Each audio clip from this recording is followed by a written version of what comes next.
ময়মনসিংহের ধুবাউড়ার সীমান্ত এলাকায় নিরাপত্তা জোরদার করা হয়েছে।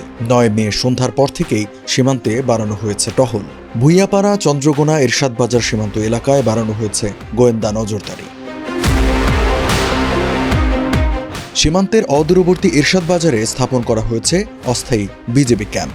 31 ব্যাটালিয়নের CEO lieutenant colonel Kamrul Islam বলেন, ধুবাউড়ার সীমান্ত এলাকাগুলোতে পরিস্থিতি স্বাভাবিক, তবে প্রতিবেশী দেশের পরিস্থিতি বিবেচনায় নিরাপত্তা জোরদার করা হয়েছে। সীমান্তের দিকে না যেতে স্থানীয়দের সতর্ক করা হয়েছে মাইকিংয়ের মাধ্যমে। উপজেলা নির্বাহী কর্মকর্তা নিশাত শারমিন বলেন, সীমান্ত এলাকায় গণসংযোগ করেছি এবং জনপ্রতিনিধিদের বলা হয়েছে অপরিচিত কাউকে দেখলে প্রশাসনকে অবহিত করতে। এছাড়া সীমান্তে বিজিবি নিরাপত্তা জোরদার করা হয়েছে।